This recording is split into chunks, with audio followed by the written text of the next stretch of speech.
all mother sentient beings, especially those enemies who hate me, obstructors who harm me, and those who create obstacles on my path to liberation and omniscience. May they experience happiness, be separated from suffering, and swiftly I will establish them in the state of unsurpassed, perfect, complete, and precious Buddhahood. Thus, until I achieve enlightenment, I perform virtuous deeds with body, speech, and mind. Until death, I perform virtuous deeds with body, speech, and mind. From now until this time tomorrow, I perform virtuous deeds with body, speech, and mind. We take refuge in the kind root and lineage lamas. We take refuge in the deities of the mandalas of the yidams. We take refuge in all the exalted Buddhas. We take refuge in the perfect Dharma. We take refuge in the excellent order of the Sanghas. We take refuge in all the noble Dakas, Dakinis, and Dharma guardians, possessors of the eye of wisdom. Until I attain the heart of enlightenment, I take refuge in all the Buddhas. I take refuge in the Dharma and likewise in the assembly of the Bodhisattvas. As the previous Buddhas embraced the enlightened mind and progressed on the Bodhisattva's path, I was saying that wrong. I too, for the benefit of all sentient beings, give birth to Bodhicitta and apply myself to accomplish the stage of the path.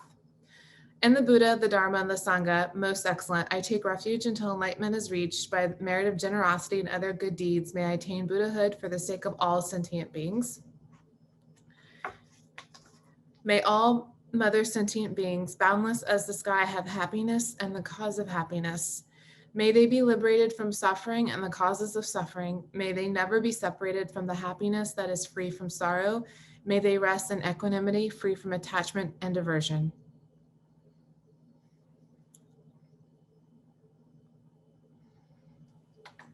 Very good. Thank you. Thank you. So it's always good to do it slowly so that everybody can follow you, but also so that it really becomes heartfelt. You know, you're really saying the words and you're knowing the meaning of the words and everything. So when we read it real fast, I think we tend to be dismissive of just what it is, the meaning, you know. So thank you. That's the only suggestion I would make, but it was very good. Thank you.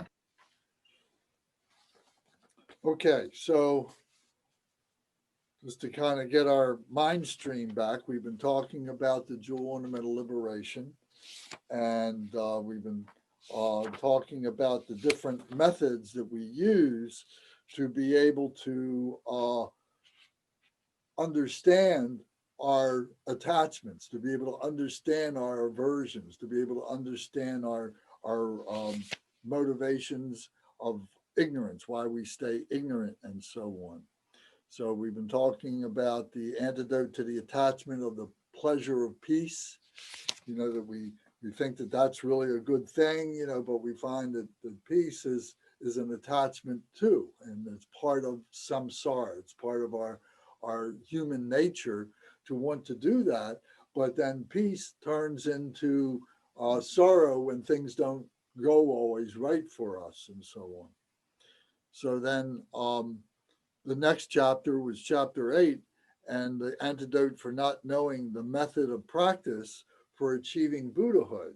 So if we're on the path to become a Buddha, before we can do that, we need to be a practitioner. We need to be a yogi or a yogin or excuse me, or a yogini. We need to be a bodhisattva, and all those beings are on the path of the dualistic nature, and what they're dealing with is being able to overcome our dualistic nature, but they're still in dualistic nature. So once we reach the path of Buddhahood, then we have reached the point of absolute wisdom. But it takes many lifetimes to be able to do that. And so assuming that we're not there, excuse me, I'm still getting over a cough, that we need to be able to understand and to be able to really examine what this dualistic nature is all about, what our human nature is about. So chapter 8 was the antidote for not knowing the method of practice for achieving Buddhahood. So then we say, okay, we're still on the path, but now we really need to commit. We need to take refuge and we need to follow the precepts. So that's what we talked about the past couple of weeks, was chapter 8. So now we come to chapter 9.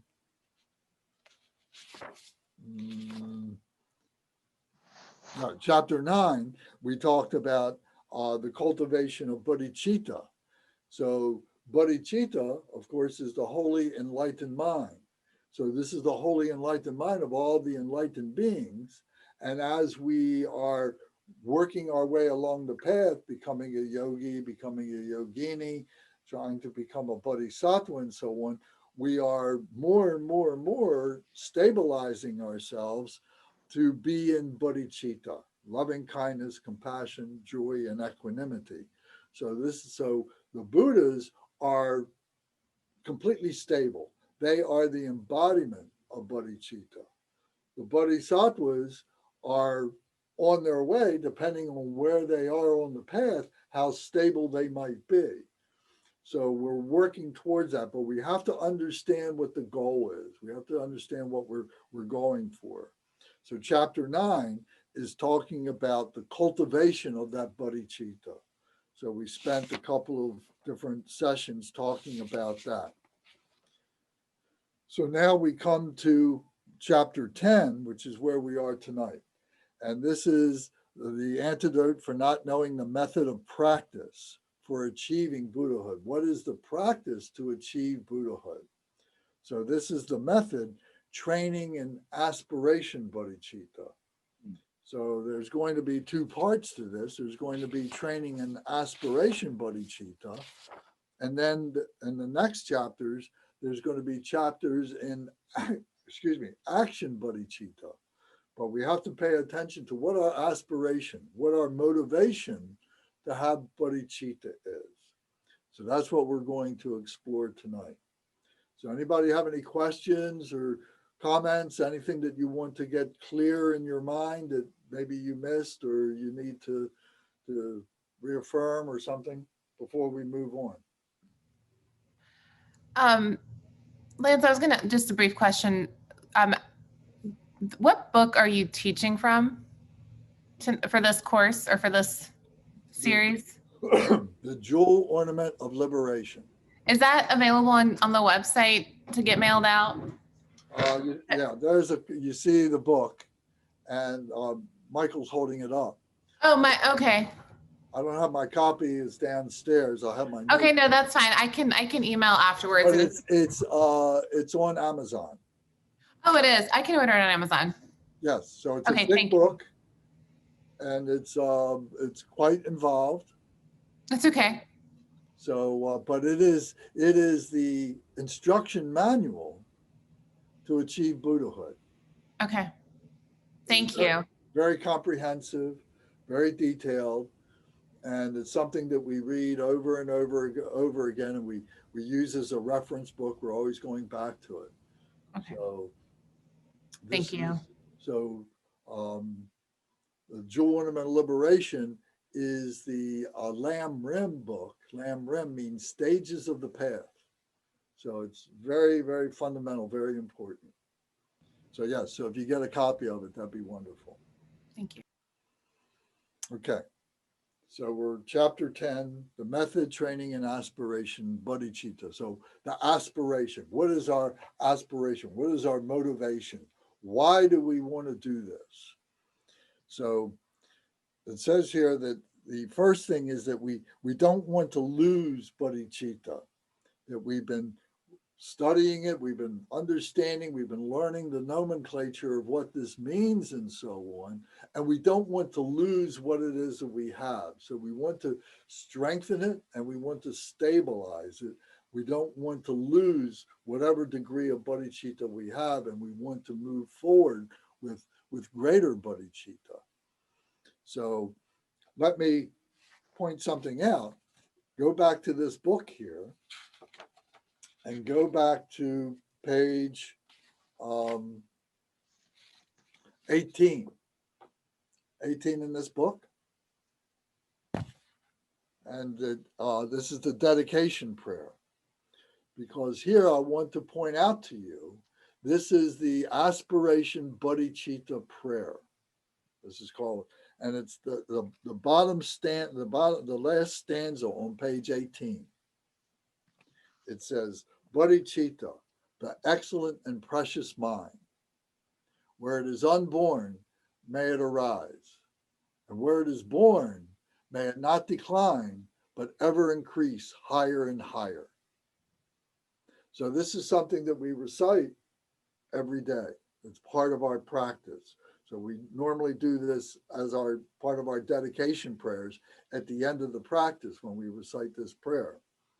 But it's very important to understand the meaning of it, that this bodhicitta, like it says, is the excellent and precious mind. It's the Holy Enlightened Mind. It's the mind of all the Buddhas and all the enlightened ones. And where it's unborn, it, as a bodhisattva, our motivation is always to be helping other beings to attain enlightenment. And by whatever merit we gain by doing that, it comes back to help us. It's how we progress along the path.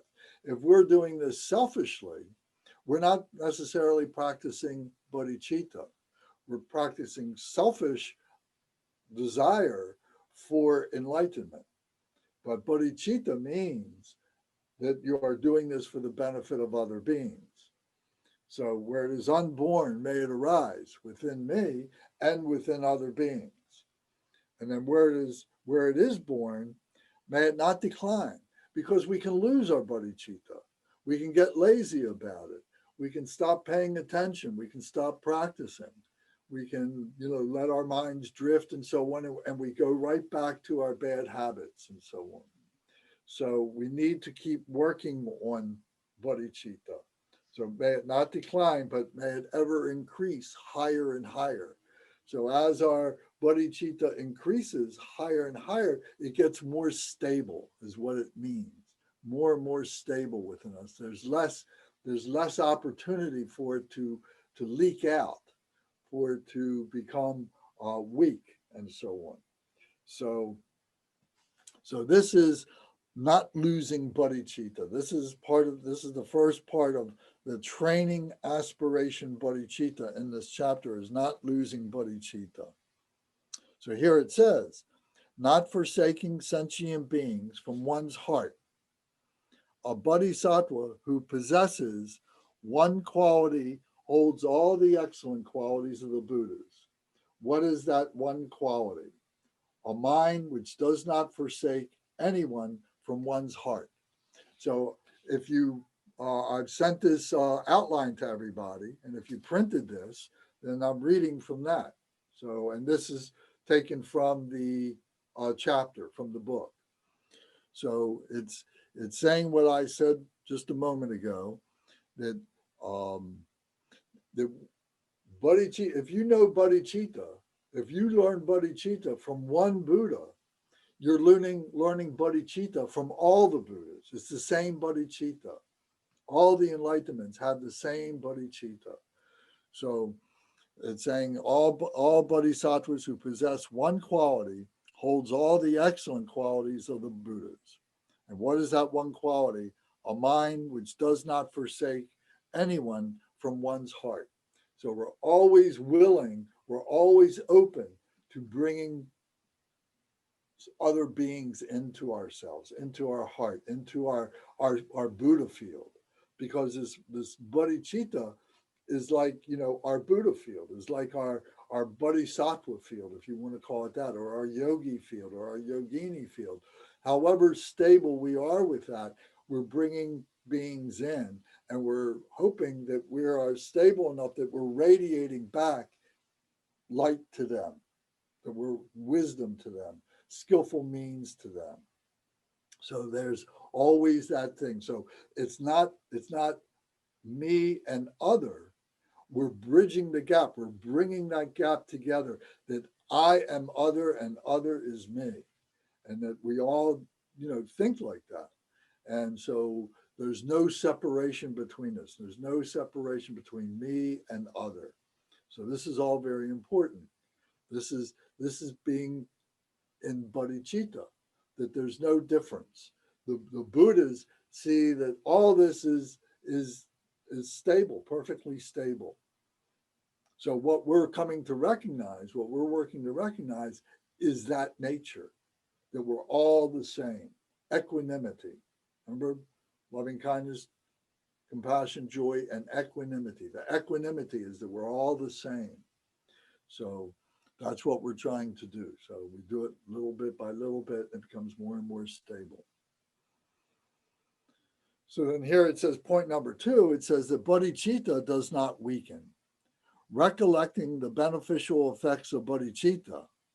So here are recollecting the benefits. So here's what it says, or the effects, I should say, the beneficial effects. The benefit is like the seed of the Buddhas for oneself. The benefit of protection for others, the benefit of cutting off unfavorable conditions, victorious like a spear, and benefits of establishing favorable conditions like a wish-fulfilling jewel. So as we get more aware of this, we see that, when we're talking to people and if they're asking us about anything that we're practicing or something like that, and we're laying seeds with them. When we do practice and we're opening up our heart and we're making dedication, we're sending out seeds to people. When we may not even be talking about it, but when people meet us and they say, oh, you're really very calm, you're very understanding, you're very tolerant, and that's laying a seed of bodhicitta in their minds, in their hearts. So we're always doing that. So being aware of that is very important. As we do that, we are stabilizing ourselves at the same time. So this becomes a protection to others, because as they begin to recognize your stability, as they begin to recognize your bodhicitta, they may think of you when they're in difficult times. They say, oh my goodness, I'm going through this very confused time right now. I'm very agitated right now. I'm very unhappy right now. But I'm thinking about this person who I met who really seems to be very calm. I want to be like them. So this offers a protection to those beings to not feel these ways, that there is a way that they have a goal in their minds, that they can maybe achieve that. And maybe they might come to you and talk to you and say, how is it that you're so calm? How is it that you don't seem to get agitated and so on? And then that's an invitation for you to talk a little bit more about your practice and so on. But you do it very gently, very, very, very calmly with them, and not try and load them up with too much unless they're really asking you for things. One of the problems we do have is we want to tell everybody everything we know. And that becomes that can become a problem, because then you're overwhelming somebody and they begin to shut down. They say, oh, I can't do all that. I can't do all that. So you got to wait till they're asking questions, and helping them to set obtainable goals for themselves. So this is a protection. This becomes a protection as we do this. So they want the protection to be so big that they shun it, that they move away from it. So then there's the benefit of cutting off unfavorable conditions, which is victorious like a spear. So what this means is that we start simplifying our lives. We start eliminating situations. We stop going and doing certain things with certain people in certain places, because all they do is just kind of contaminate us. Whatever degree of bodhicitta we've attained, if we open ourselves back up to these confused states or these situations and so on, it contaminates us and it pulls our bodhicitta down. We lose our bodhicitta. So we become aware of that. So we cut off these unfavorable circumstances. We maybe don't talk to certain people. We don't talk about certain things with certain people. We don't go certain places. We don't watch certain things on television, or we don't read certain books or magazines or something. What we're doing is we're making a more wholesome lifestyle for ourselves. Now, some people might say, well, it's not as much fun. I really enjoy doing those things. And that's true. That may be more enjoyable, being non-virtuous, getting over on somebody and saying, telling jokes and so on like that. But it's very hurtful, and it creates suffering in other people's lives and so on. And it's pulling you down by um, by um, by not bringing people to a higher level of awareness. It's pulling them down to a lower level of awareness that is sad and unfortunate for them, and it reflects on you. So it says, be victorious like a spear. So what that means is that you have your goal, you have where you want to be, and like a spear, you're going to throw that spear directly for your goal. And you work at that over and over again. You stabilize that. And if you miss your mark, then you get your spear back and you try again. You keep on trying. And the more that we do it, the more virtuous we become, the more happy we become, the more satisfied we become, the simpler we become. So we lose a lot of the complexities of our unwholesomeness, but we're enjoying it. We're enjoying ourselves more. We have more time now to be free. We have more time now to be happy. We have more time to be satisfied, and so on, and to do the things that help us to grow with that. Like it says in the Bodhicitta aspiration prayer, to may it ever increase higher and higher. So we're doing the things to reinforce that growth. So like that spear, we're chucking that towards our goal. And then it says the benefits of establishing favorable conditions is like a wish fulfilling jewel. So what this means is we're creating this field for ourselves. It may not be quite like a Buddha field. It's not that stable, but it's like our yogi field or our yogini field or our practitioner field. And we're creating the circumstances for us to have a very comfortable style of life now that does not contaminate us. So we're creating this for ourselves. And we have to take responsibility for that, and take responsibility for the things that we might do that pull us back down, that allow that to happen like that. So, myself, I'll give an example. We watch TV in the evening, my wife and I, and there's a lot of things that are on and so on, and she doesn't like too many documentaries. I like to watch documentaries, but sometimes there are things, and there are historical kind of movies and so on that have violence in them, and they show people getting killed and so on, and she gets upset by that, but it doesn't seem to upset me, because I see it in a certain context, and I see it as this is what can happen, and in certain situations. But I feel as though I'm kind of protected from that. I see it, and it helps me to understand other people, and I can relate to it. I can relate to it from my past and so on, and maybe it helps me to focus on what's going to happen tomorrow or the next day, and guide me away from those kinds of situations. It brings a mindfulness. If I was upset by it, or if it pulled me down, then I would have to totally cut that off. So, there's a balance there, and everybody has to find their own balance for that.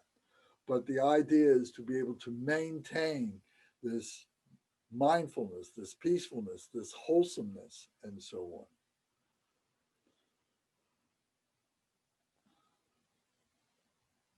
So then the next point here is to increase the strength of bodhicitta, that we want to gather the two accumulations.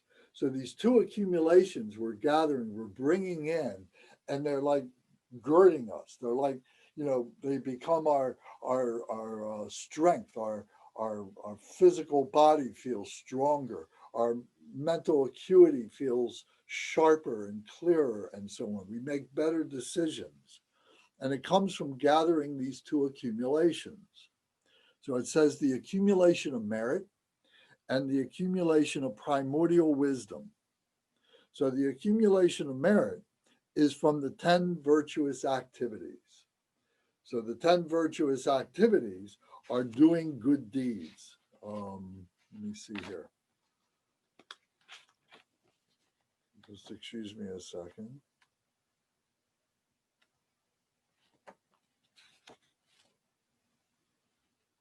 If we go back to chapter 6, if you were with us when we did chapter 6, we went through and we learned the 10 non-virtues and the 10 virtues.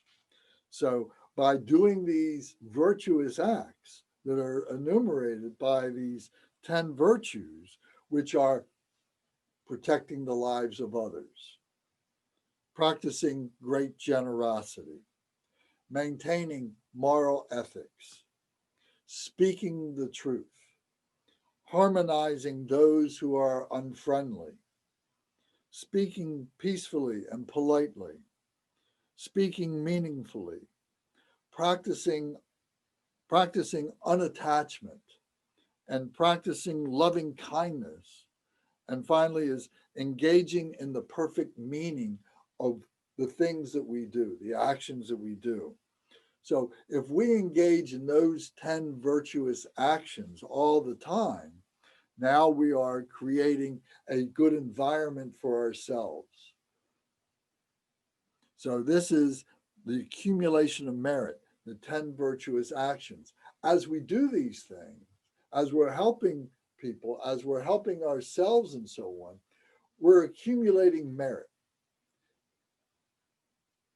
It's kind of like the same thing as if you do a good job and you have people that are paying you money for the work that you do, and they keep on bringing you more and more money, more and more, because you're doing a good job, you're accumulating wealth. And you put that wealth maybe in your bank, you save that wealth, and then one day there's a rainy day, there's a trouble, there's something that you have to do, and you go to the bank and you take some of that wealth out and you use that to help you through this new situation that is going to require some money and so on. Well, the merit is the same thing like that. If you're doing good deeds and you're accumulating the results of that as in merit, and then the bank is within you, is within your heart center, within that spiritual body. And then what you find is that there may be a situation that maybe comes your way, conditions that are there, and your merit keeps you from paying any attention to it, that you don't even recognize those because you have good merit, and now you have transcended what would have been that non-virtuous potential. Sometimes it might be that it's more powerful than that. Many times, I've been in the car or something, and I'm driving, and maybe there's a situation that comes, and I feel like, wow, something really helped me get through this. Something was working for me.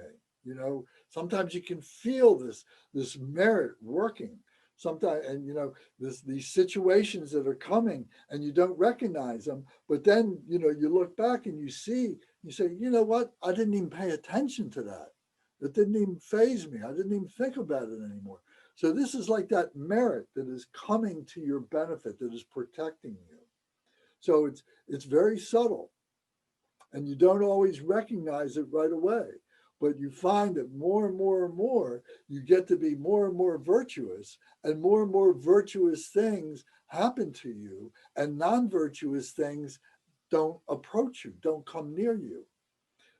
Part of that could be people stop calling you. The people that would be the ones who were tempting you to do dishonorable things or something like that, they stop calling you, because you now have this level of awareness, this level of merit, that you're not much fun to them anymore. So this is accumulating merit. And the more that you think about this, the more that you do this, the more you recognize how all this, the dynamics of how this works and so on. So this is an introduction to this. This is the aspiration for the bodhicitta. So we need to be thinking about this. We need to be listening to the prayers and so on that are setting our mindfulness, that are helping us to set these goals. And over time, we see how this builds up and builds up and builds up. So this next point of the strength of bodhicitta was the accumulation of primordial wisdom, which establishes the power of the knowledge of bodhicitta in one's mind. So this first merit part might be overcoming the emotions.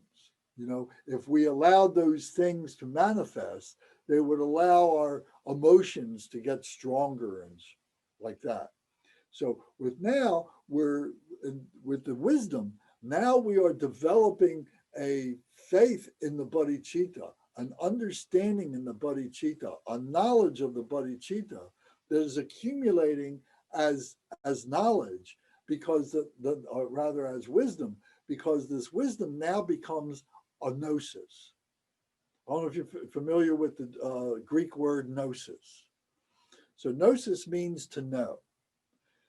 Vicariously, we know things that we read and we study and people talk to us about and so on like that. We didn't actually experience it, but we had a vicarious experience through what we read or what somebody told us. But when we have a gnosis, then we know for ourselves that we've had this experience. So a very simple explanation would be, telling your children, or when you were a child and your parents telling you, don't put your hands on the stove, on the burners, and that's them teaching you that. But a vicarious experience, if you do that, you're going to burn your hand, it's going to hurt. You don't want to do that. It's a vicarious teaching. But then when you finally go and put your hand there and they say, oh, that's what that means.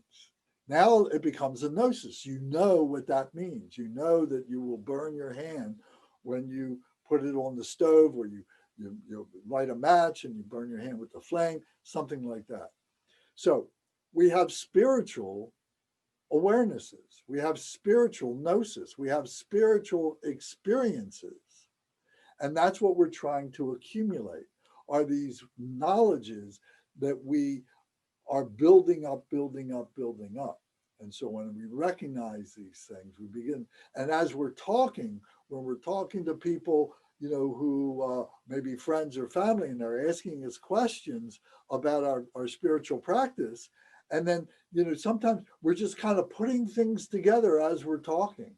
And that wisdom just comes up all by itself. And you think to yourself, my goodness, I never thought of it like that, but that's what it is. Or you say, oh, I never really understood it until now. I read about this. I heard my teacher say this over and over again. But now I understand what it means, because you're having this gnosis of this situation all coming together, all these different elements coming together and so on. So this is the accumulation of primordial wisdom. Primordial wisdom means that it's unborn, but it's all within us. We are in this, we are in the midst of all this unborn wisdom. And it's for us to be able to recognize that, to be able to become aware of that. And then instead of us being the actuators of all this phenomenal nature, of all this relative nature, of all this confusion, of all this dualism and so on, now we become the actuator of primordial wisdom.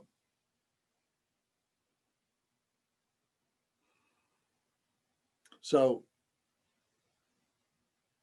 it may sound abstract, but I hope that it whets your appetite for wanting to understand this more and to be able to open yourself up to these experiences. And maybe you've already had experiences like this, and now you can have a system by which you now can understand what the meaning of it is.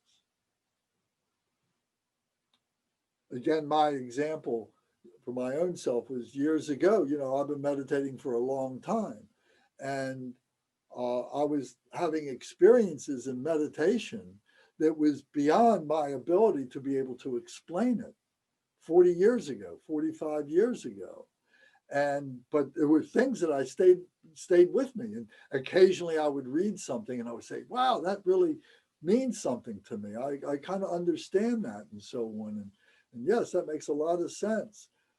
But it wasn't until I really got involved with the Dharma that I started reading about the Buddha Dharma, that I really understand what this process was, what this system was. And it gave me a means to be able to explain this, not to myself, or not only to myself, but to other beings. So that which I was having many doubts about, I said, well, is this valid experience, these epiphanies I was having, is this valid? But then, as I say, it did show me, or it allowed me to recognize that this wisdom was within myself, and now I was allowing it to come up and recognizing it and so on. So it works in that way. And so these are the teachings of the Buddha. A very good example of this is the story of the Buddha when he is going through his enlightenment. If you remember the story, that he's sitting under the tree, the Bodhi tree in India, and he's sitting there, and he goes into this very deep samadhi, and then the demons come up, and he's able to disperse the demon, and then he goes back into the samadhi, and another demon comes up. And then he goes back into the samadhi, and then another demon comes up. And these three demons come up. And what he is doing is, by enabling these demons to go away, by dispersing these demons, it's because he is recognizing the knowledge. He's bringing the knowledge together with what his actions have been in the past, what he has seen in the past, what he has learned now, and how he's actualizing that wisdom, and the demon goes away. There's nothing for the demon to hold on to anymore. And he becomes liberated from that particular demon. So there was a demon of ignorance, there was a demon of desire, and there was a demon of hatred. And so with each of those epiphanies, if you will, this actualization coming together, then he was purifying himself, and he would not have to go backward on that. He had achieved goals as he was going that were irreversible. They were so profound. So this is like this wisdom that I'm talking about, being able to, the accumulation of primordial wisdom, bring this all together, where we recognize the relative truth of things as being empty of its own nature, but yet it is the display of the phenomenal nature, or excuse me, of the primordial nature, of the true nature, of the absolute nature. So there is a gnosis that reveals that to us, and we have to open ourselves up to the gnosis. So next we come to this point about deepening bodhicitta. It says practicing the enlightened mind, practicing the enlightened mind, not being the enlightened mind, practicing the enlightened mind. So it says the cause of enlightenment is loving kindness and compassion. The cause of enlightenment is loving kindness and compassion. We can't have enlightenment. We can't have awareness if we don't understand suffering. And to understand suffering, we need to have the wisdom of loving kindness and the compassion of skillful means of actualizing that wisdom, that loving kindness. And then those become the causes for enlightenment. There's more ingredients, but those are the basic ingredients: loving kindness and compassion. The actual enlightenment is we recite the short refuge prayer 3 times day and night. So the actual enlightenment. So if we go to our prayer book again and we go to page 5.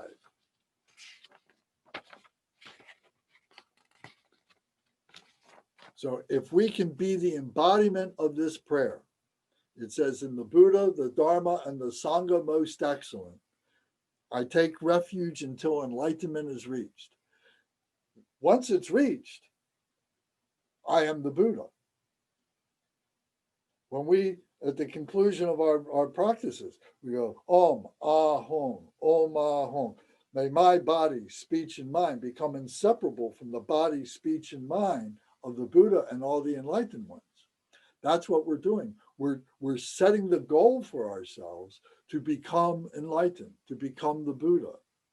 So this prayer here is reminding us of this. And then the second lines here, it says, by the merit of generosity and other good deeds, may I attain Buddhahood for the sake of all sentient beings. So this is the bodhicitta aspect. So first part is refuge. The second part is bodhicitta. The second part of bodhicitta was were the 10 virtues. There's 10 virtuous activities that I was talking about. Generosity is one of them, but there's 9 others. So this prayer is reminding us always over and over. When we become the embodiment of that prayer, there's no need to have to recite it anymore, because we will become the Buddha, the Dharma, and the Sangha. We will become the body, speech, and mind of enlightenment.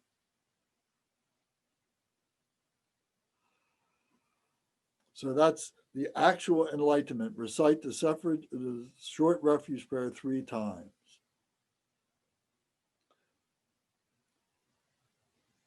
And we may find that we stabilize it for periods of time.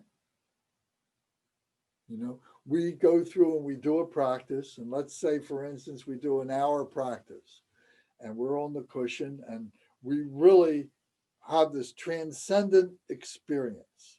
We really feel awakened, we feel clear, and we've had maybe an aha moment or two where everything just opened up for us and we feel blissful and completely unimpeded, that nothing is holding us back. And we get up off the cushion and we go out of our room and we start doing things, and things start happening, and slowly, slowly, slowly, that awareness starts to go back down. It goes back down to our ordinary mindfulness that we started with. However, we've had that experience, and we don't forget that we had that experience and say, I really like that. That's what I'm trying to do. I want to live like that all the time. So that's the actualization. That's being that. That's being the body, speech, and mind of the enlightenment of the Buddha. So now the next point is it says action bodhicitta. So the action bodhicitta, so this is all about deepening bodhicitta. So now action bodhicitta is action of benefiting others, dedication of your body, wealth, and all virtues to others. So now we've gotten off the cushion. Now we're going about our day, and now certain things happen that we can help. We can use our bodhicitta. We can use that virtuous qualities that we've been learning about, that we've been trying to stabilize. And here's a situation that I can engage in and use this. And we recognize that. Sometimes we may not recognize it until after we do it. And we say, you know, I just really did something that I've never done before. I always would have done something that was unwholesome in that situation. But this time, clearly, I just went ahead and did something that was full of generosity, that was full of patience, that was full of, you know, good deeds and so on like that. And you say, you know what? I am changing. I can see that. And then other people may see that too. So this is the action of benefiting others, the dedication of your physical body, your intellectual body, and your virtues that come out of your heart center, that come out of your, you know, your spiritual body. So the wealth might be your knowledge, you know, the intellect. The body, the physical body might be that you're physically helping somebody. You're helping somebody change a tire in their car or something like that. That's one thing, you know, but maybe you're helping somebody in their job and they're having a lot of anxiety over a certain issue in their job, and you're talking to them and helping them through that. Well, that's engaging in your mind there. And that's your knowledge base. But then there's the virtue part where you knew to be able to do that in both cases, whether it was the physical or it was the intellectual, or maybe it's guiding them to something that is beyond their everyday ordinary suffering, guiding them to a direction of recognizing that they're causing their own suffering, and that they can change that, and that they can cause their own happiness, and that they are the ones who are making those causes. We cause our own happiness, we cause our own suffering, and to take responsibility for it. Lance, Yes. I have a quick question about dedication. Okay.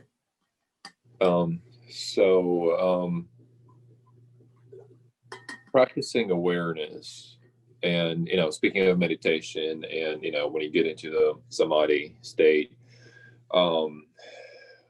that is pretty much becoming aware, right? So it's practicing awareness. So during the day, like, for example, if you have a moment when you become angry with certain things that are going on in your life, and you know, things are just overwhelming, what if in that moment you're dedicating that to all sentient beings, just like you do with other things happening in your life and that are like wonderful, you know, beautiful? But what if you dedicate that moment to the enlightenment of all beings? Are you practicing awareness of that, and would that be a good thing? Sure. Yeah. Absolutely. Yeah, sure. Because to me, it helps in a sense that, oh, okay, well, I feel that, you know, the anger is building up and is getting to the point where, you know, I'm getting into my older habits and I don't want to get there. So before I do that, I would rather be like, okay, well, I am aware that this is happening with me. This is happening in my mind, and situational awareness. And in the moment when I'm dedicating this, I'm kind of like relieved of that. At least I notice that this is kind of like, you know, working with me in this moment.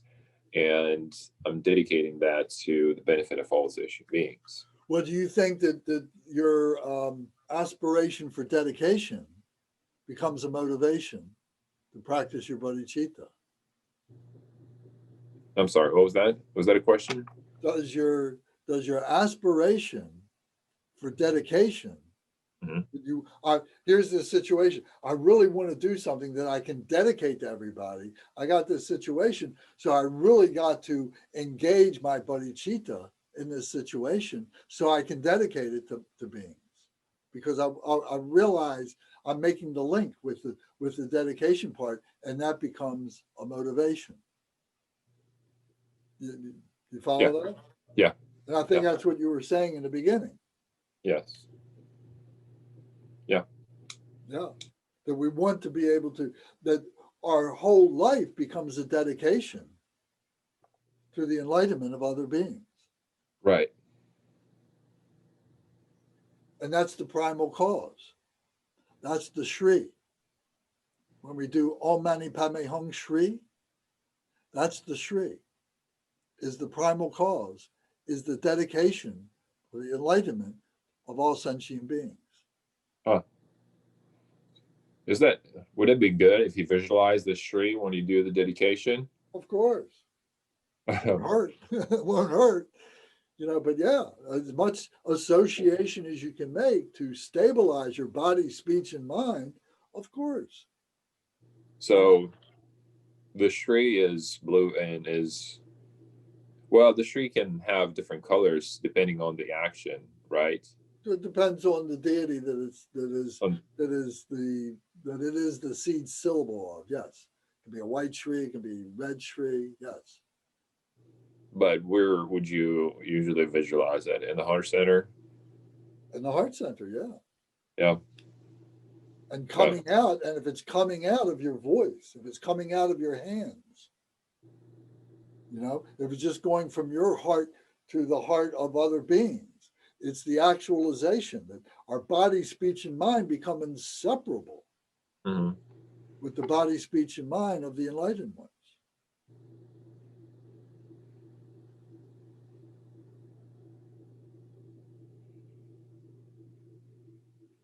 Okay. Thank you, Lance. Okay, you're welcome. So then we move on here to, it says, purification of one's own mind. It says, watch your moral ethics and abstain from evil deeds and afflicting emotions. So this is action of enlightenment. We're talking about the action of enlightenment. So through the purification of one's own mind, to watch our moral ethics and abstain from evil deeds and afflicting emotions. So not doing things that are going to harm people, not telling jokes that are going to hurt people, not stealing or killing, of course, or lying, doing those things, and so on. Not the emotions, the five poisons of hatred and ignorance and jealousy and greed and desire and so on, that we're not engaging in all of them and all the different permutations that those five poisons make up. If you remember the story that the Buddha is said to have taught 84 the antidotes to 84,000 emotions. During the 50 years that he was teaching, that he was approached, and with 84,000 emotions, and that he was able to teach how to have the antidotes for those. But that all came down to these five basic poisons. So if we understand those five basic poisons, now we have the raw material to be able to work on all these different emotions that arise up in us. So purifying ourselves of creating those afflicting emotions, purifying ourselves of watching our moral ethics, that we are disciplined, that we are doing good things, and that discipline means not to do those things when we're out and about doing these things, but it also means to stabilize our mindfulness, our practice, our meditation practice, that needs to be an integral part of our day, just like going out and doing our work needs to be an integral part of our day. Just like we need to bathe and to clean ourselves needs to be an integral part of our day. Just like we need to spend time with our families is an integral part of our day. We also need this time to be able to stabilize our mindfulness as an integral part of our day. So that requires discipline to do that. In the beginning, we never have enough time. We're making excuses for ourselves. Oh, I don't have time. I'm so busy doing all these other things. But then once we start doing it a little bit at a time, then we start saying, you know what, this is really beneficial and I need to make time to do this. And then you say, okay, I'll make 15 minutes. But then that 15 minutes becomes 30 minutes and the 30 minutes becomes 60 minutes. And then we wind up saying, oh, I want to take this retreat. I want to go on this retreat. I'll take a whole week. And instead of going on vacation, maybe I'm going to carve out this time for a retreat time and do this. And this is engaging in that discipline, seeing that you can do that. And your clarity builds that you can do this. And as you do these practices, the more and more this clarity spills over into all the other things that you do in your job and your relationships with your family and your friends and so on like that. So the discipline. So, and then the abstention from evil deeds, not doing negative things. Obviously, not going around and stealing and lying and so on like that. So this is purifying one's own mind. So this is deepening bodhicitta, taking responsibility for this. So it seems like this is, stuff that we take for granted. It is so basic, so fundamental. Yeah, I do that. Yeah, I do that. I'm a good person and all that kind of stuff. But then when we think about when we get emotional, when we think about when we get upset, when something, comes into our life that pulls us down, that depresses us or something like that, there's something that we were blindsided on. There was something that we weren't prepared for. And that's an example of losing our bodhicitta. Our bodhicitta, we would always be blissful. We would always be satisfied. We would always be mindful. We would always be unimpeded. We can do whatever we need to do in whatever situation that we can do. So when we're blocked up, it takes us by surprise.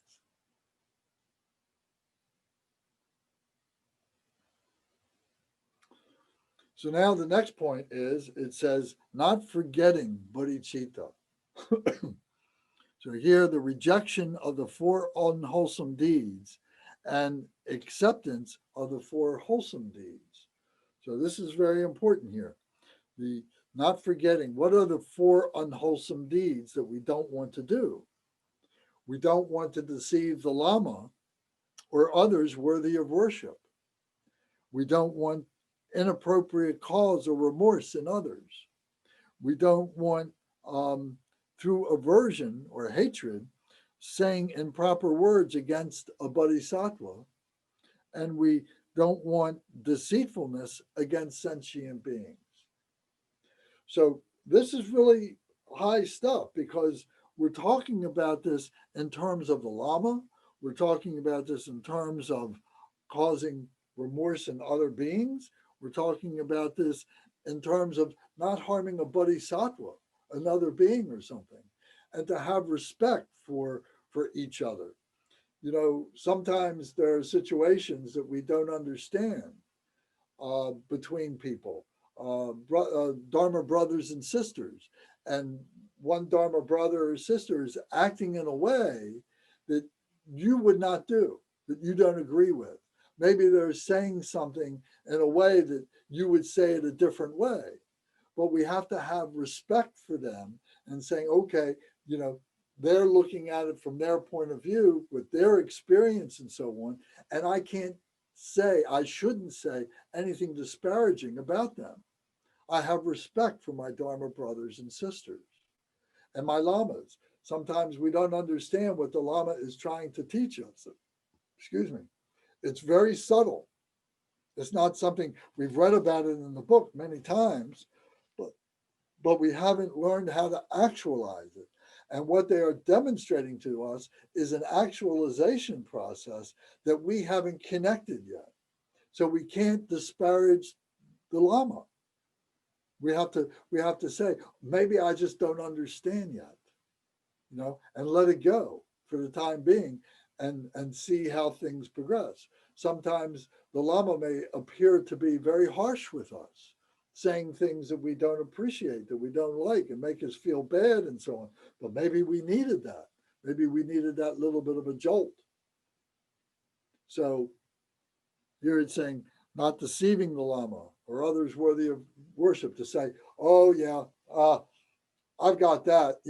I've been enlightened for years. I'm a great being. I'm a bodhisattva, or thinking that, or something like that, and telling the Lama, oh yeah, I've had that practice. Yeah, I did that. I've done that. I do it every other day. I do it a lot, and trying to impress upon the Lama how good you are, or that you're deceiving the Lama that he wants you to do something, and you say, oh no, I can't do that. I'm sorry, I'm going to be practicing.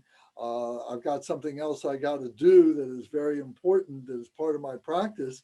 But meanwhile, you're sitting home watching television or something like that. So not deceiving the Lama in whatever, small ways you may think it may be, but it magnifies by being deceitful with a holy person like that, because you're only hurting yourself. It's not hurting them. It's hurting yourself.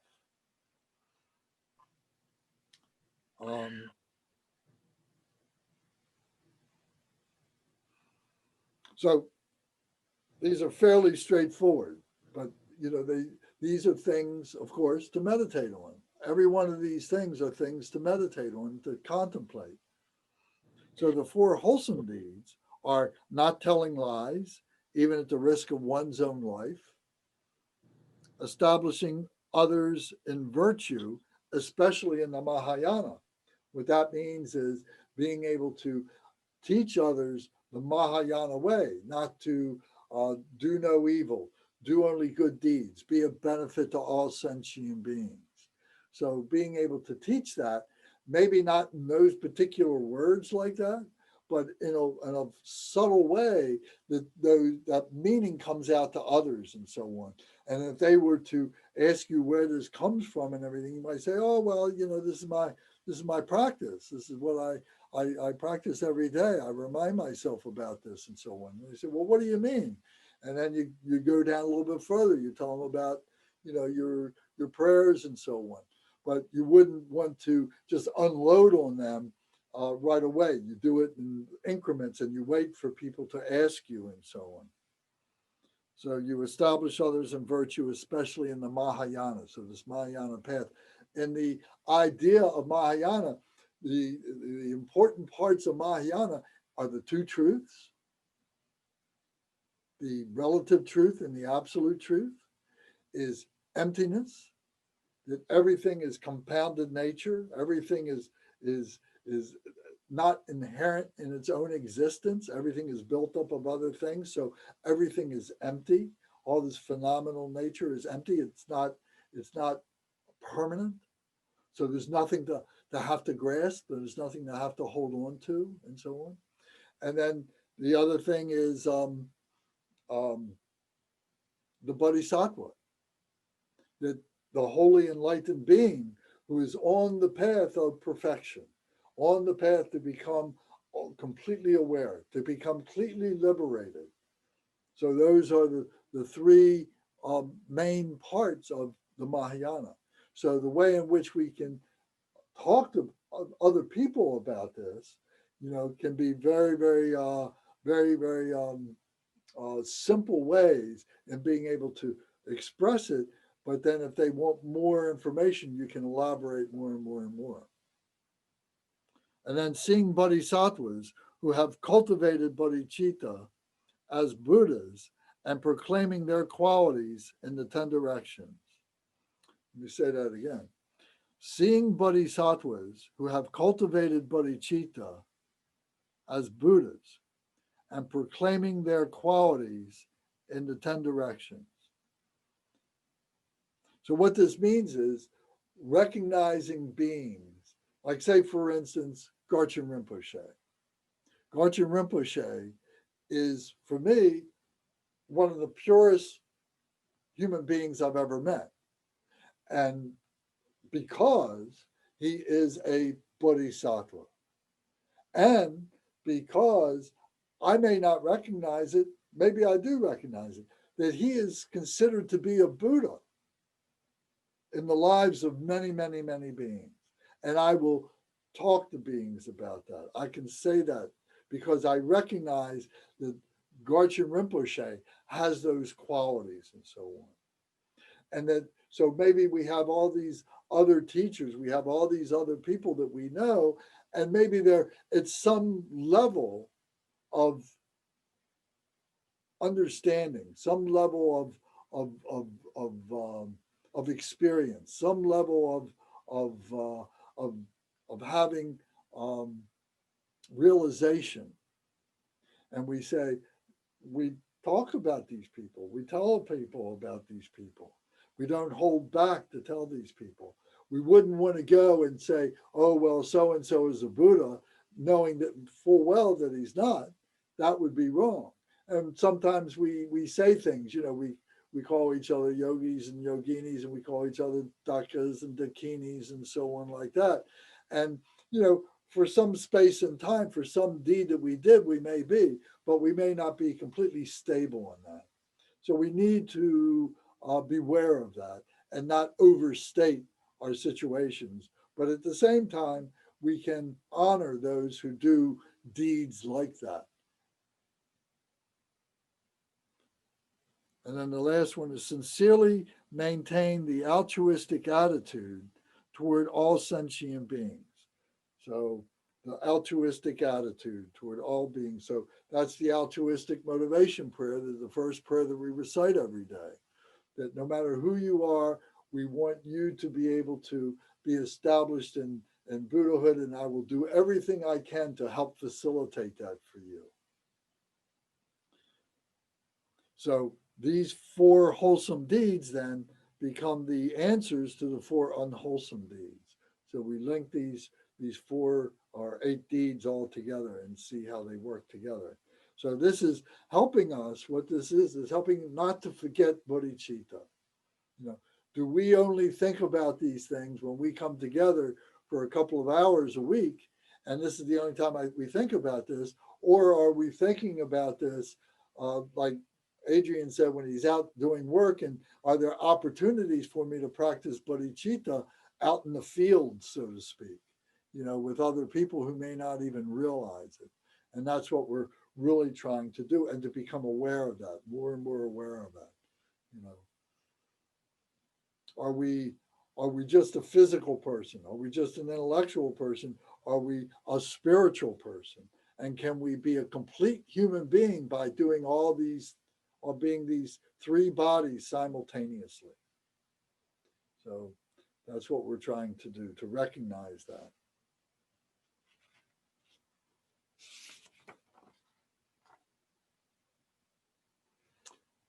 Any comments or questions? Is it making sense? I mean,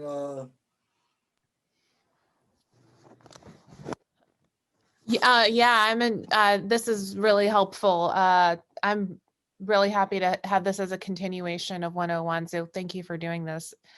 It's solidifying some of the things that we had been going over. So thank you. Okay, you're welcome. Thank you. So why don't everybody turn your microphones on, because I want to ask some questions. And they might be simple, easy questions, and that's wonderful, but they might be challenging questions. But I've said from the very beginning that Buddhism 101 is designed to be able to establish a vocabulary of spiritual ideas that are being expressed in the Dharma. So it's important to understand this vocabulary. So how would you explain Buddha?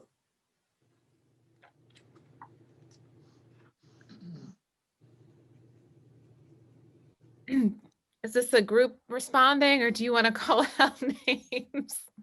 I'd like to have volunteers before I start calling on people, but if you don't know, that's fine. You know, So I don't know. I'll just put myself, I'll be the person who tries first.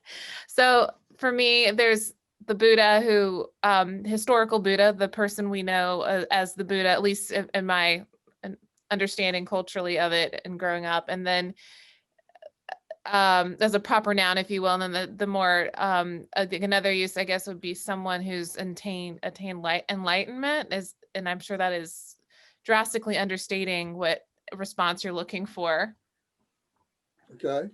So what is all right? No, that's a good start. So Okay. what does enlightenment mean?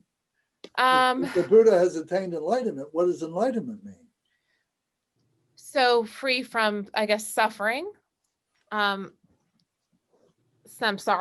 I think, is that the correct terms I'm using?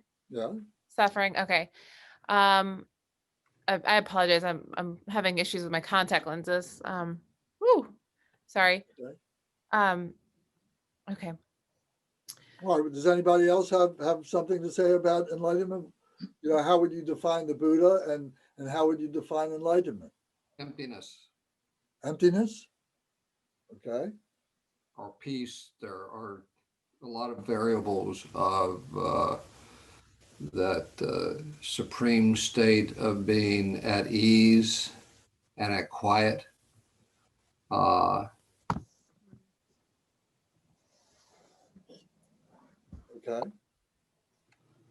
Not afflicted by the general storm of life and all that it involves. Michael, what would you say? I would add that I think the Buddha is a representation of the primal nature of sentience, and like the sort of the epitome of sentient experience that resides in all humans, at least, that we carry a piece of in our heart mind. Okay. Adrian, how about you? I think Buddha is the awakened one, the one who is seeing the real nature of things, who is able to do that, and who realized the real nature of phenomena, just being able to see everything the way it really is. So the awakened one. So how does that relate to enlightenment? How do you square that? I mean, to me, it's kind of like goes hand in hand, and sometimes it kind of like overlaps. The enlightened and the being awakened, you're able to see the to see the light. You see the nature of your mind and the real lights of things. So realizing that you're one, basically we're made out of light, right? Well, is light relative or is light absolute?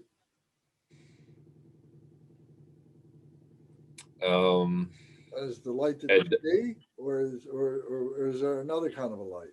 Right. Well, it depends on which side you're looking at, right? Because there are the two truths, right? The relative and the absolute truth.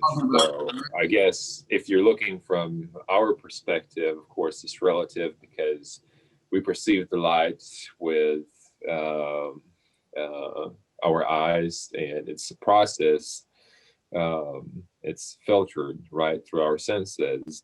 But I guess if you have the capability to see things, in other dimensions as well, and able to see the real aspect of things, then probably light will look in a totally different way, I guess. All right. Well, let's go back to the fundamental question again, and we'll get back to where you are in a minute. But the the Sanskrit meaning of Buddha is awakened one, and the quality of that being awakened, we say, is enlightened. So enlightened means, awakened, seeing all things as they are. The mind as such, seeing the mind as such, seeing the confusion of the unaware mind of other beings, but you're being able to recognize that as the Buddha. So you can see things that your children can't see, but they have the potential to see that as they grow up and so on like that. So and there's a metaphor there, for the Buddha who is within us. Buddha means it's not the person. It's not the person per se. There's been many Buddhas, and the Buddhas are all the same, but they got different bodies, they got different names, they got different activities and so on like that. And we're all Buddhas in potential, and it's our job. What we're trying to do is to release that, to remove the blockages, to release our Buddha nature within ourselves and so on, to awaken ourselves, to be able to see that. So what are we seeing again is the truth, which is the two truths, because there is the relative truth and there is the absolute truth. The relative truth is what we see every day as appearances, but we see all that as just, combinations of things, compounded nature. None of it is pure. None of it is permanent. We see that. That's what we work in. But the absolute truth now is something that is beyond our human nature, beyond our human ability to be able to comprehend. However, we do have the ability to be able to transcend our physical body. We do have the ability to transcend our intellectual mind and transcend into our true nature, into the primordial nature through the meditation. And that's the mind of the Buddha. So for a time, we could say, okay, I've had that enlightened experience. But we have it over and over again until we see more of it, we see more depth of it, and we see that it becomes more stable within ourselves. So I think that's what we are all trying to attain, is that. And that's Buddha. That's enlightenment. That's what we're trying to attain. The awakened one who sees all of this and is not attached to any of it. The Buddha sees all the suffering, but is not attached to it. He sees all the suffering, or all the causes of the suffering, but is not attached to it. So the body, speech, and mind, that's what the Buddha recognized, Buddha Shakyamuni recognized, that we needed the physical body, we needed the intellectual mind, and we needed the spirituality to become enlightened.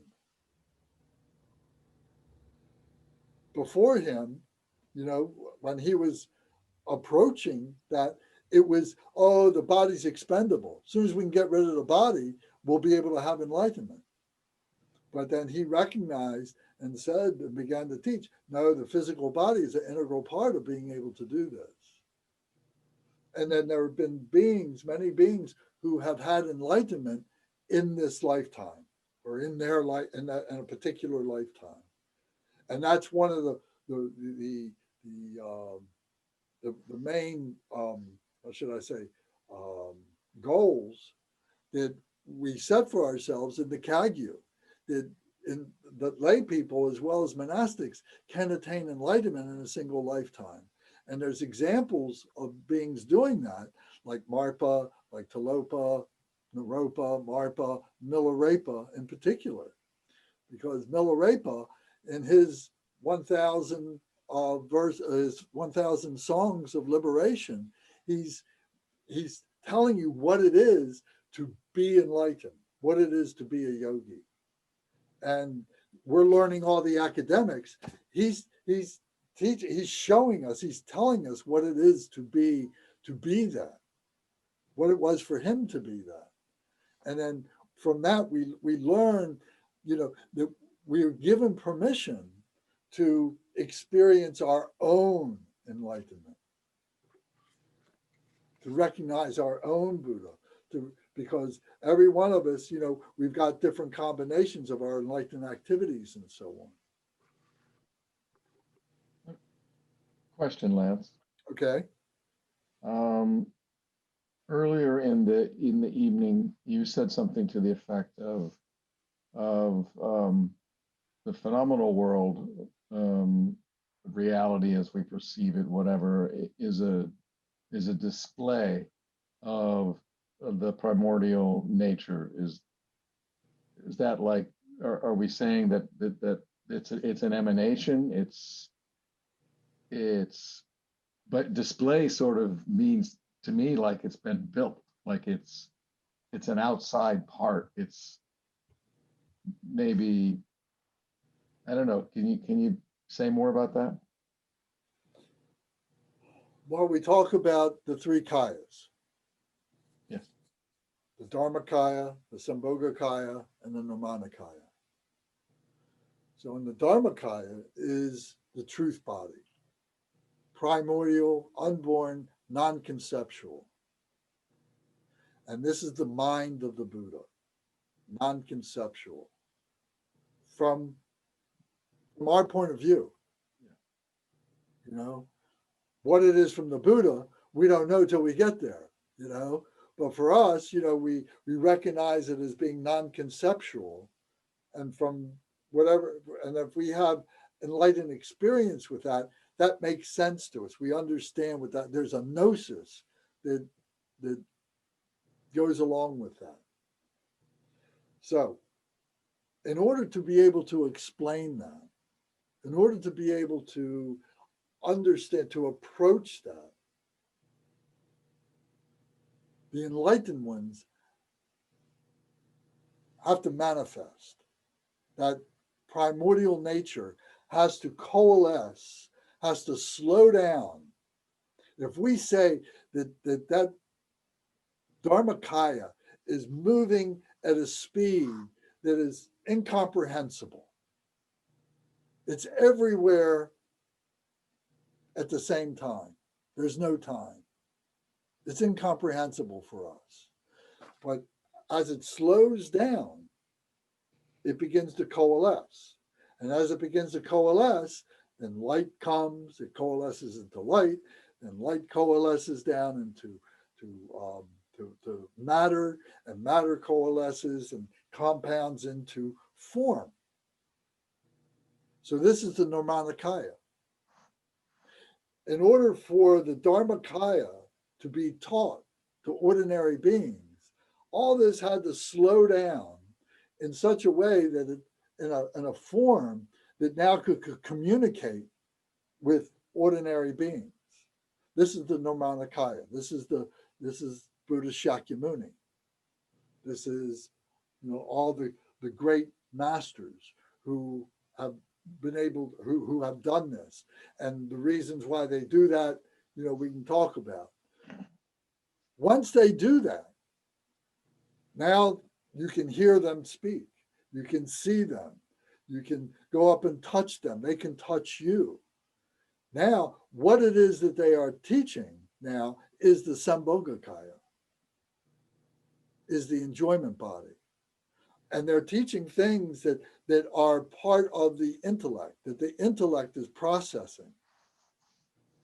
And it's all form, but it's relative form that we are imagining in order to be able to approach, to be able to release, to be able to transcend, to be able to understand all this phenomenal nature.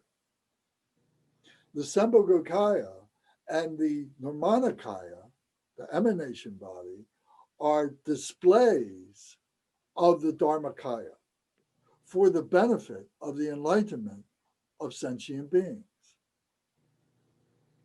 Things slow down. Things come together. Forms take place in order to be able to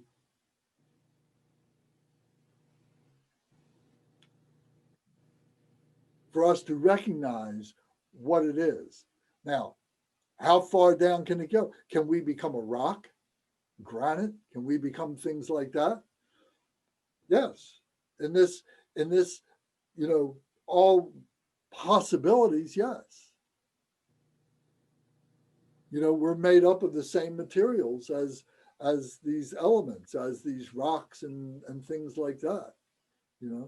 Can spirituality be in those things? Well, that's another question. I don't know. But we know in sentient beings, we know in human beings that we can. So it's a means of being able to intellectualize something that can't be intellectualized. We do it to a degree that we can begin to understand it until we exhaust it, and then we liberate ourselves from it. Say, I can't think about it anymore. I'm going to stop thinking with this intellectual mind, and now I'm going to experience it. I'm going to allow myself to have the experience of it. And then you have the Dharmakaya. Then you enter into the Dharmakaya. So all this is just a metaphorical display of that Dharmakaya.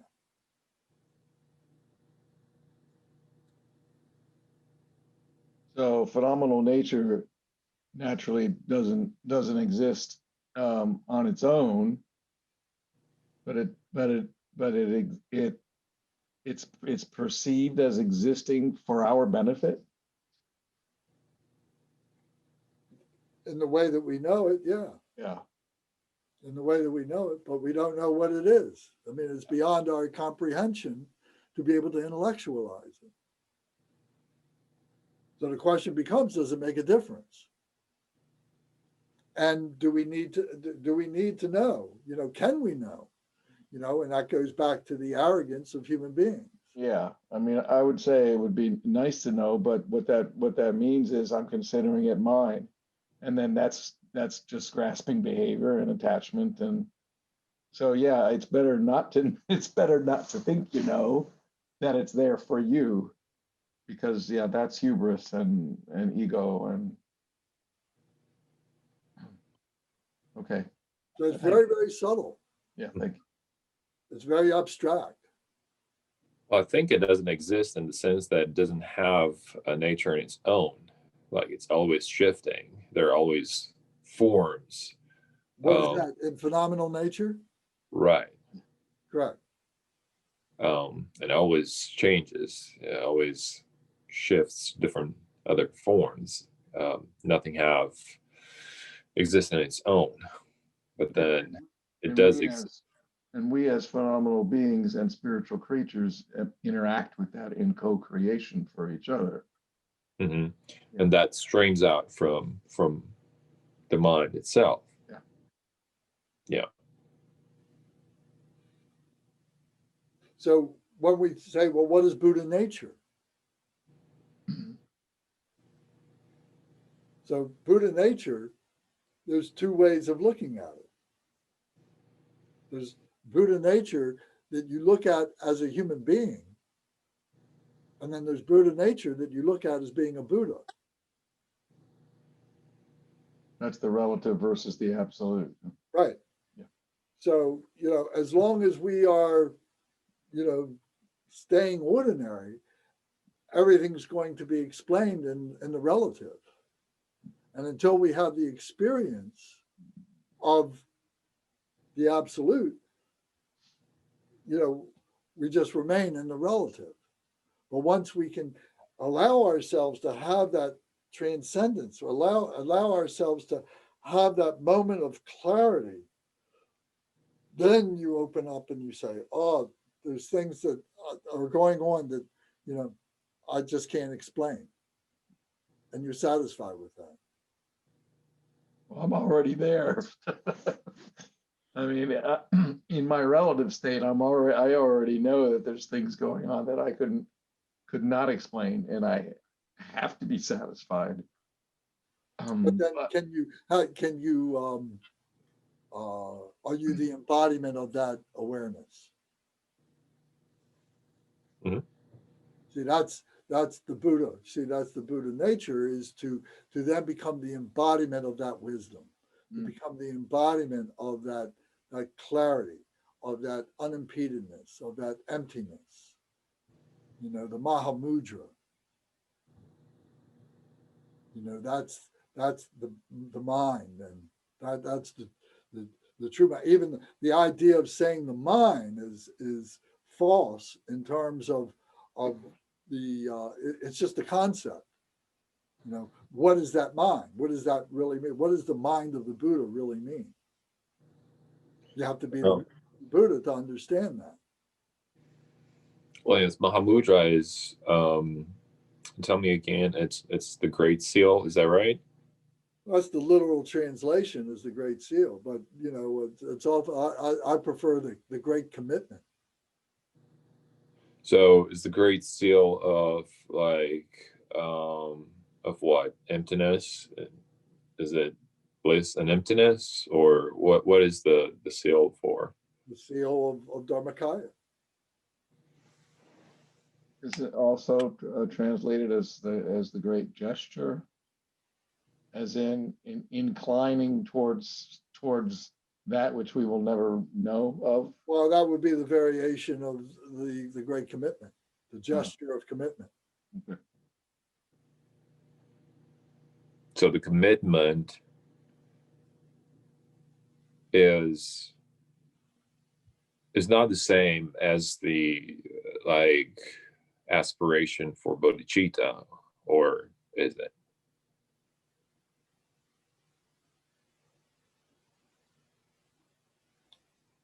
Bodhicitta is a requisite for that. Okay. That's what we're studying. The aspiration of bodhicitta, the action of bodhicitta, is a requisite to be able to get to Mahamudra. Okay. So we go through the outer preliminaries, and we go through the inner preliminaries, and we go through the fivefold path of Mahamudra. So it's a progressive path. And if you don't have the foundation, and you go right into the middle, then you're on shaky ground. And you can lose. It's dangerous because you can lose your, to be dramatic about it, you can say you can lose your mind. You can lose your balance. You can lose many, many lifetimes of evolution, of building, because you weren't prepared for something that happened. You didn't have the proper foundation, and it just blew your mind, and you got to start over again. You're confused. Yeah. Confused. And then you start, saying, oh, it's nihilism. Oh, it's eternalism. Oh, it's egoism. It's individualism. Oh, it's materialism.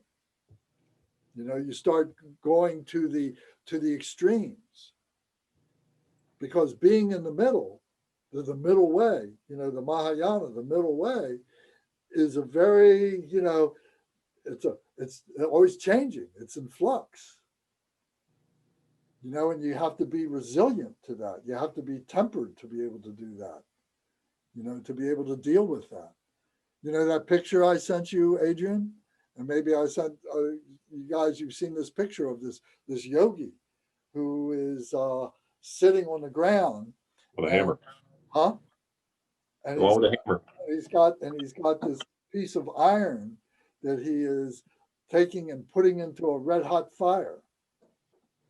And he pulls this piece of metal out, and then he puts it on an anvil and he beats it with a hammer. And then he takes it out from the anvil and he plunges it in the water, and then he goes and puts it back into the fire. And he repeats this over and over and over and over again. So what's he doing? He's tempering the metal. And what it is a metaphor for us tempering our body, speech, and mind. There it is. Yeah.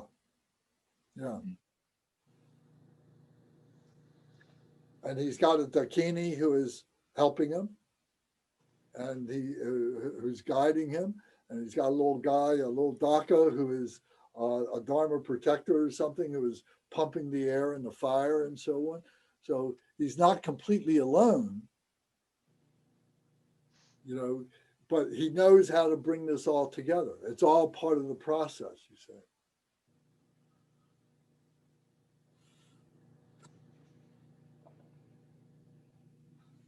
So we're cultivating the mind. So it says in on page number 4 in the book, taking the Bodhisattva vow. It says it says, until I attain the heart of enlightenment, I take refuge in all the Buddhas. I take refuge in the Dharma, and likewise in the assembly of the Bodhisattvas. So we're taking refuge in the 3 jewels that we talked about. The next line is, as the previous Buddhas embraced the enlightened mind. As the previous Buddhas embraced the enlightened mind. If you substitute the word embraced with cultivated, maybe it's a little more succinct. As the previous Buddhas cultivated the enlightened mind and progressed on the Bodhisattva's path, I too, for the benefit of all sentient beings, give birth to bodhicitta and apply myself to accomplish the stages of the path. So this needs to be cultivated. This needs to be embraced. It's a progression. And we need to allow ourselves that commitment to do that.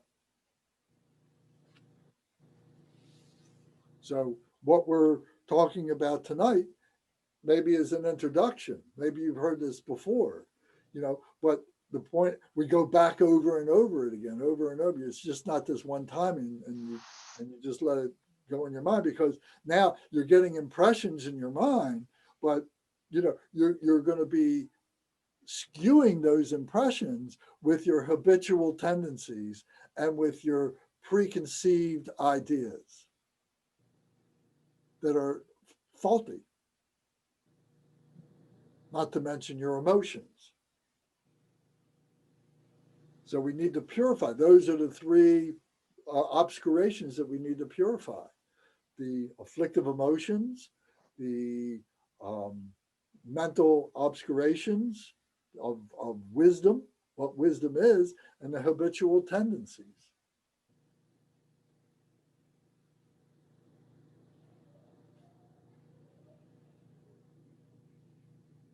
Okay, so let me give you an easy one. What's yoga? That union. Right. So what would a female yogi be? Or I just gave it away. So there's female beings who are in union, who are on the path, would be a yogini, and a male would be a yogi. And both of them would be a yogin. So you may see those words, in the prayers and practices.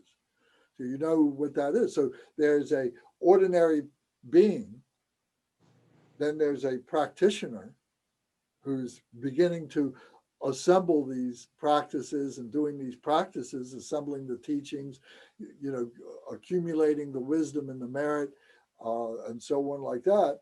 And then there's the one who's in union.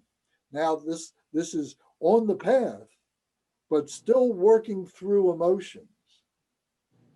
The yogi and the yogini, they're in union with the three jewels, with the three roots and so on, but they still have emotions. They're still impure, but they're purer than they were before. But then after that purity comes, when that purity comes, then you truly become a bodhisattva. And then you enter into the path of the bhumis, the 10 bhumis of the bodhisattva. So we're going to talk about that in a few weeks, continuing on Buddhism 102, is covered in the Jewel Ornament Liberation.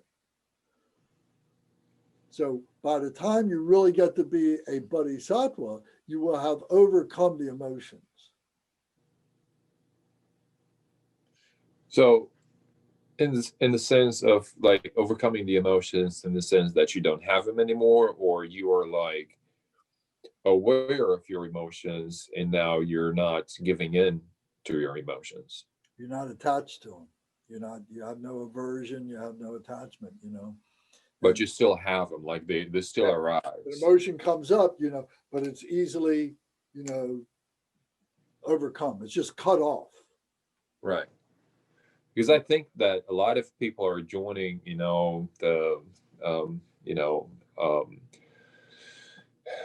doing the meditation to gain peace and to like have a peaceful mind and not be stirred by emotions. But at least from my experience, this is not true, because you still have those moments when you're like overwhelmed with stuff, with pain, with grief, with anger, with desire, with all of that.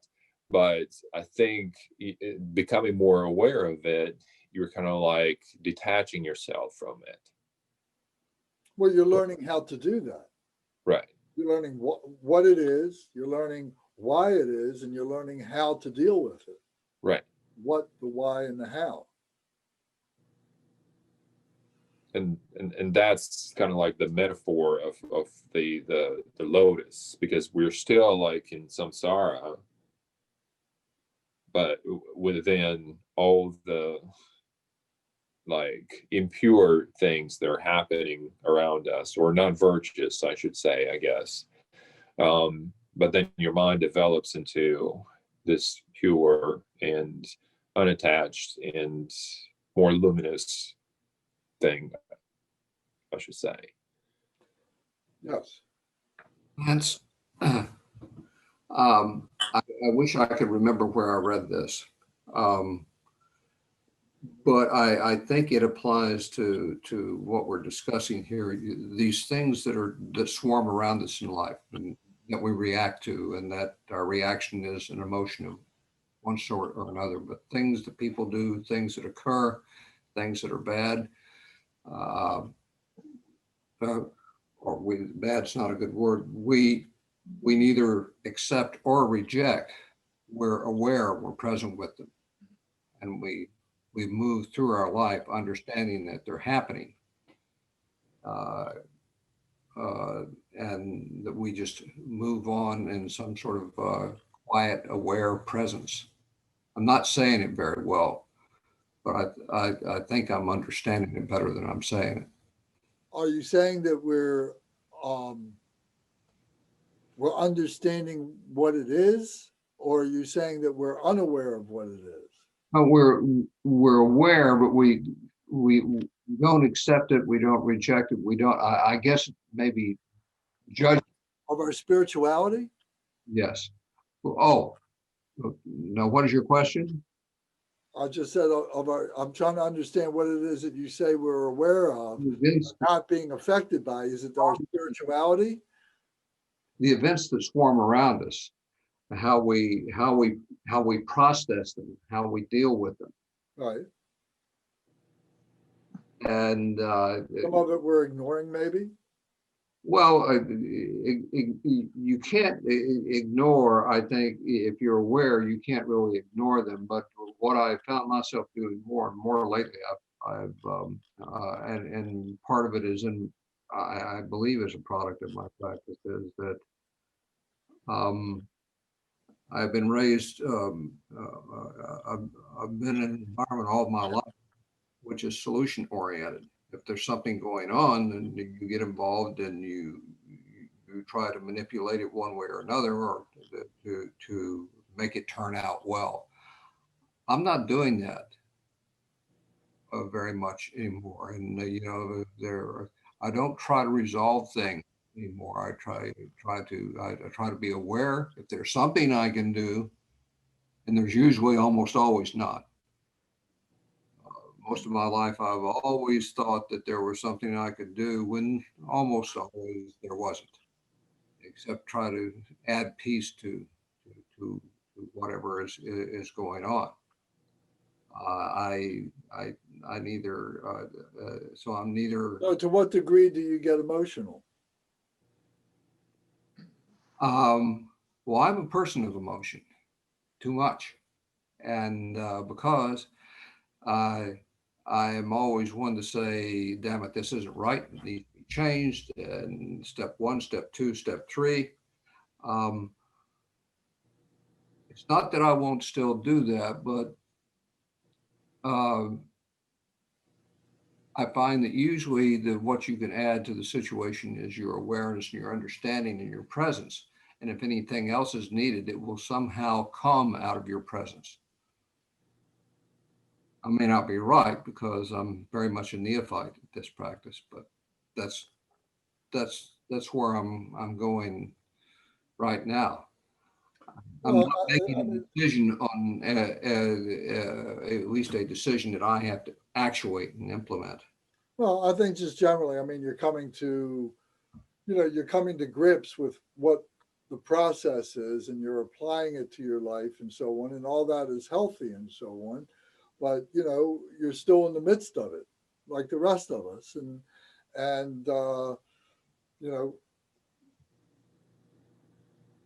we've got this time as these human beings. You're Gary, I'm Lance, we got Michael, we got Adrian, and we got Sarah here, and we're all just forms of this all happening and so on.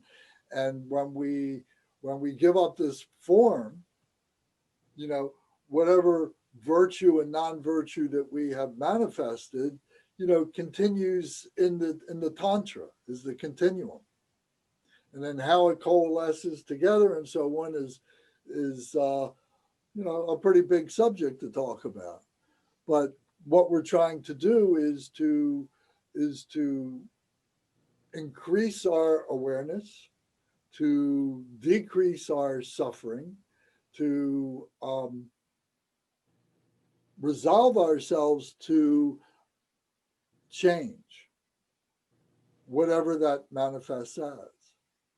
And as being, the spiritual beings that we are now in this system, we're focusing on the continuum and trying to identify that Dharmakaya that we were talking about a little while ago, that's being taught to us by the Nirmanakaya beings, the emanation beings, the teachers, the Buddhas, of the Sambhogakaya, these mental form bodies that we're creating, and to be able to understand these subtle mechanics of how this manifests and so on. I think with practice, with right meditation, whatever that might mean, we could get to know that the infusion of emotion with embodiment, so that we can sort of realize that emotions actually begin in our form. The first we sense of emotion is physical.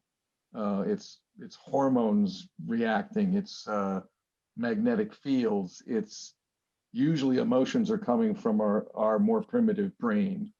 It's coming from our awakening, our being sensitized to the stimulation that's coming in, and then our brain wants to interpret that, but the basis of emotion is our embodiment, our really tight dance with being in form. So I from what I understand, ongoing meditation allows you to at least be aware that that's happening, so that you can be more aware of your embodiment. And as you're aware of your embodiment, you can cut emotions off at the stem before they make you act. Is that's what I hear anyway? Well, that's right. And that brings me to the next question, if I can have just a couple minutes more. And that is, what is deity? Because what you just said now is the segue to what is deity. Yeah. Okay. Deity's on this page, isn't it? The deity is just an aspect of or an action of the enlightened mind, I guess, or of the true nature.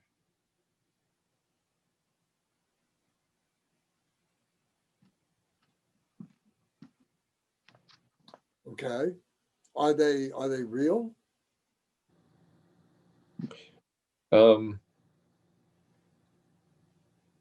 Not real in the sense of like having legs and eyes and ears, the way that they're depicted in a tanka or statue or anything like that.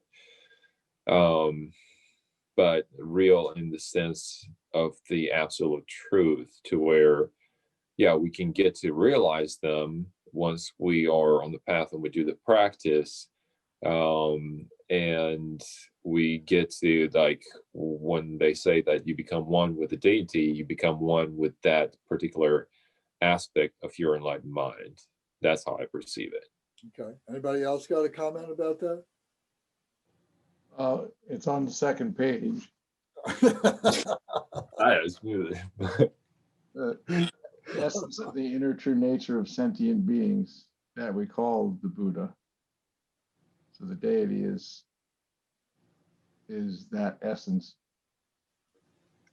So that we get to hang on to. it's the exemplar. Yeah. Like you were talking about, about really what you were talking about was transforming oneself. So what is our goal? What is the object of our transformation?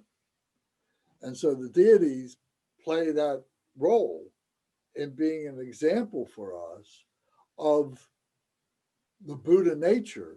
They are the embodiment of the Buddha nature in a particular enlightened activity. And it's through that we overcome the emotions. The deities are in our heart center. The emotions are up here. We're trying to stop these emotions. We're trying to stop this stuff. And it's the deities who are there, who are working with this to help us to do that.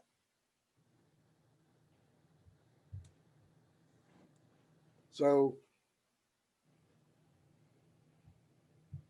I hope that makes some sense. So the deities are in the heart center. Okay? And they're working to overcome the emotions. And then it's the emotions that are coming down and blocking up the heart. But the heart center then is sending out these deities to open it up, to be able to release these confusions and so on. So that's why the deity yoga, that's why we practice the deity yoga. And that's the next part of our transformation along the path to Mahamudra, because we go through the preliminary practices, which I talked about, And then we go through, the fivefold path of Mahamudra. So the first part of the Mahamudra is the accumulation of wisdom and merit, is bodhicitta. Then the next part, the second part of the fivefold path, the second part is the deity yoga, is recognizing all those different aspects of the diamond nature, of our true nature, of the Buddha nature, to help us to overcome our emotions. So we begin to recognize our emotions. We begin to see the five poisons all working, and we see those subtleties, and we don't go in and each one of those, it's a little more general than that, because we're able to do it through the deity by becoming the embodiment of the deity. So in other words, we become Shenreze, we become Manjushri, we become Vajrapani, we become Medicine Buddha, we become Green Tara, we become White Tara, we become Vajrasattva. All these and all those are working on myriad combinations of emotions at the same time. So we don't have to work on one deity for one of the 84,000 emotions. They're all tied up in knots. It's all interconnected. So this is a way in which we're working on all of it, at the very, very, how should I say? Well, generally, if another way of saying this is, if you know one Buddha, you know all the Buddhas. But most of us are more complicated than that. And it's hard for us to be satisfied with one Buddha or one deity. So we want to know more. But, and some of us become, fanatical. We got to know all the deities. I got to do all the empowerments. I got to take all these things. I got to study all these things. But they're just avoiding just the truth of the reality of the true nature of mind.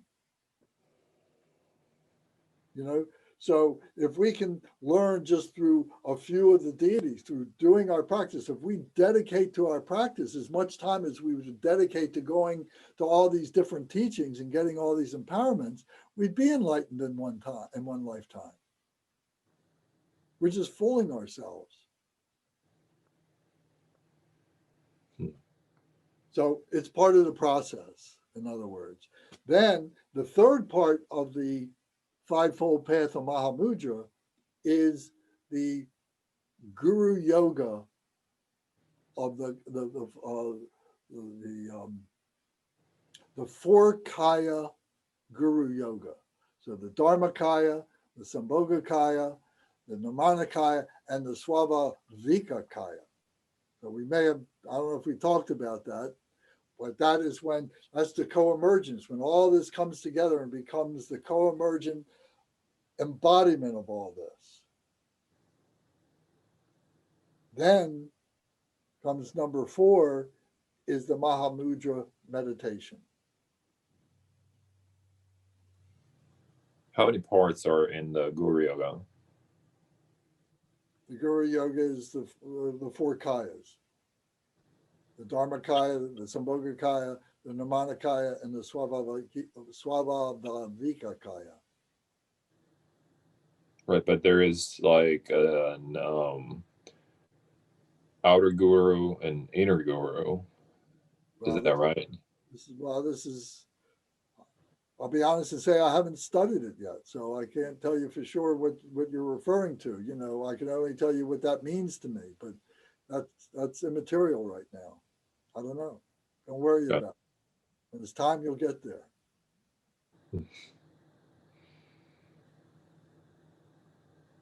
And the same thing with Mahamudra meditation. I've had experience. I may find, great, I've experienced that before, but I won't have the gnosis of it in terms of to be able to comprehend it, to totally apprehend it, to be the Mahamudra. And then the 5th part is the realization part, which is expressed as the dedication. Now, everything that you do is for the benefit of other beings. The Shri. primal cause.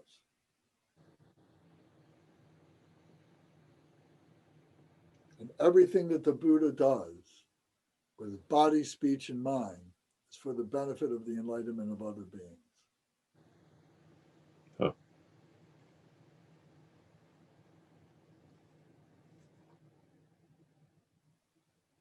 So all this is aspiration bodhicitta, what we've been talking about. Now we've been identifying these different parts of it. You know, we need to intellectualize, we need to understand these individual parts, you know, and then we start making a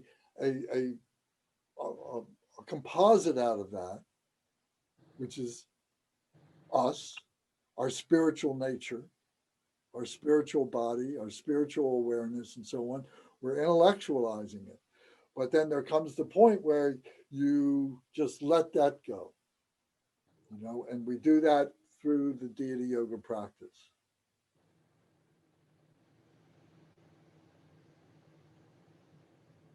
So what we're accumulating now is wisdom and merit. So wisdom, all this academic stuff, the merit of doing for others, of doing practice and so on. And then we move on to the deity yoga part. So that's why we've been doing Buddhism 201 on Friday nights, to get you familiar with that deity yoga part, which is an integral part of this, a necessary integral part of this. Some people might say you can do it without it, and you can, but it takes, you know, great karma to be able to do that.